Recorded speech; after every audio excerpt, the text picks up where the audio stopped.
A person knowing the power of the word becomes very careful of his conversation. He has only to watch the reaction of his words to know that they do not return void. Through his spoken word, man is continually making laws for himself. I knew a man who said, "I always miss a car. It invariably pulls out just as I arrive." His daughter said, "I always catch a car. It's sure to come just as I get there." This occurred for years. Each had made a separate law for himself, one of failure, one of success. This is the psychology of superstitions. The horseshoe or rabbit's foot contains no power, but man's spoken word and belief that it will bring him good luck creates expectancy in the subconscious mind and attracts a lucky situation. I find, however, this will not work when man has advanced spiritually and knows a higher law. One cannot turn back and must put away graven images. For example, 2 men in my class had had great success in business for several months when suddenly everything went to smash. We tried to analyze the situation and I found, instead of making their affirmations and looking to God for success and prosperity, they had each bought a lucky monkey. I said, "Oh, I see, you have been trusting in the lucky monkeys instead of God. Put away the lucky monkeys and call on the law of 19 forgiveness, for man has power to forgive or neutralize his mistakes." They decided to throw the lucky monkeys down a coal hole and all went well again. This does not mean, however, that one should throw away every lucky ornament or horseshoe about the house, but he must recognize that the power back of it is the one and only power, God, and that the object simply gives him a feeling of expectancy. I was with a friend one day who was in deep despair. In crossing the street, she picked up a horseshoe. Immediately, she was filled with joy and hope. She said God had sent her the horseshoe in order to keep up her courage. It was indeed, at that moment, about the only thing that could have registered in her consciousness. Her hope became faith and she ultimately made a wonderful demonstration. I wish to make the point clear that the men previously mentioned were depending on the monkeys alone, while this woman recognized the power back of the horseshoe. I know, in my own case, it took a long while to get out of a belief that a certain thing brought disappointment. If the thing happened, disappointment invariably followed. I found the only way I could make a change in the subconscious was by asserting there are not 2 powers, there is only one power, God, therefore there are no disappointments, and this thing means a happy surprise. I noticed a change at once and happy surprises commenced coming my way. I have a friend who said nothing could induce her to walk under a ladder. I said, if you are afraid, you are 20 giving in to a belief in 2 powers, good and evil, instead of one. As God is absolute, there can be no opposing power unless man makes the false law of evil for himself. To show you believe in only one power, God, and that there is no power or reality in evil, walk under the next ladder you see. Soon after, she went to her bank. She wished to open her box in the safety deposit vault and there stood a ladder on her pathway. It was impossible to reach the box without passing under the ladder. She quailed with fear and turned back. She could not face the lion on her pathway. However, when she reached the street, my words rang in her ears and she decided to return and walk under it. It was a big moment in her life, for ladders had held her in bondage for years. She retraced her steps to the vault and the ladder was no longer there. This so often happens. If one is willing to do a thing he is afraid to do, he does not have to. It is the law of non-resistance, which is so little understood. Someone has said that courage contains genius and magic. Face a situation fearlessly and there is no situation to face. It falls away of its own weight. The explanation is that fear attracted the ladder on the woman's pathway and fearlessness removed it.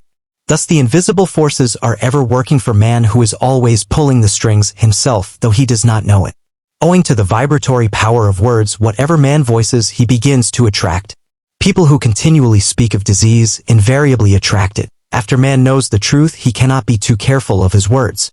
For example, I have a friend who often says on 21 the phone, "Do come to see me and have a nice old-fashioned chat."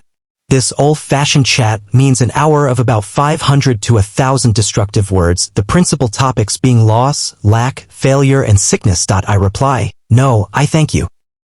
I've had enough old-fashioned chats in my life. They are too expensive, but I will be glad to have a new-fashioned chat and talk about what we want, not what we don't want." There is an old saying that man only dares use his words for 3 purposes: to heal, bless, or prosper. What man says of others will be said of him, and what he wishes for another, he is wishing for himself. Curses, like chickens, come home to roost. If a man wishes someone bad luck, he is sure to attract bad luck himself. If he wishes to aid someone to success, he is wishing and aiding himself to success. The body may be renewed and transformed through the spoken word and clear vision, and disease be completely wiped out of the consciousness. The metaphysician knows that all disease has a mental correspondence, and in order to heal the body one must first heal the soul. The soul is the subconscious mind, and it must be saved from wrong thinking. In the 23rd Psalm, we read, "He restoreth my soul." This means that the subconscious mind or soul must be restored with the right ideas, and the mystical marriage is the marriage of the soul and the spirit, or the subconscious and superconscious mind. They must be one. When the subconscious is flooded with the perfect ideas of the superconscious, God and man are one. I and the Father are one. That is, he is one with the realm of perfect ideas. 22 He is the man made in God's likeness and image, imagination, and is given power and dominion over all created things, his mind, body and affairs. It is safe to say that all sickness and unhappiness come from the violation of the law of love. A new commandment I give unto you, love one another, and in the game of life, love or goodwill takes every trick. For example, a woman I know had, for years, an appearance of a terrible skin disease. The doctors told her it was incurable, and she was in despair.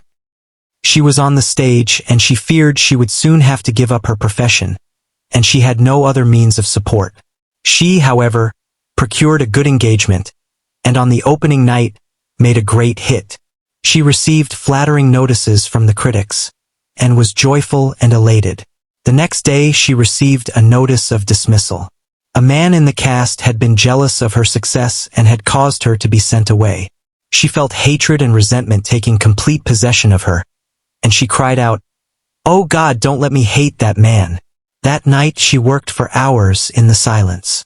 She said, "I soon came into a very deep silence. I seemed to be at peace with myself, with the man, and with the whole world. I continued this for 2 following nights, and on the 3rd day I found I was healed completely of the skin disease. In asking for love or goodwill, she had fulfilled the law, for love is the fulfilling of the law, and the disease, which came from subconscious resentment, was wiped out." Continual criticism produces rheumatism, as critical, inharmonious thoughts cause unnatural deposits in the blood, which settle in the joints. 23 False growths are caused by jealousy, hatred, unforgiveness, fear, etc. Every disease is caused by a mind not at ease. I said once in my class, there is no use asking anyone, "What's the matter with you?" We might just as well say, "Who's the matter with you?" Unforgiveness is the most prolific cause of disease. It will harden arteries or liver and affect the eyesight. In its train are endless ills. I called on a woman one day who said she was ill from having eaten a poisoned oyster. I replied, "Oh no, the oyster was harmless, you poisoned the oyster. Who's the matter with you?" She answered, "Oh, about 19 people." She had quarreled with 19 people and had become so inharmonious that she attracted the wrong oyster. Any inharmony on the external indicates there is mental inharmony. As the within, so the without. Man's only enemies are within himself, and a man's foes shall be they of his own household. Personality is one of the last enemies to be overcome, as this planet is taking its initiation in love. It was Christ's message, peace on earth, goodwill towards man. The enlightened man, therefore, endeavors to perfect himself upon his neighbor.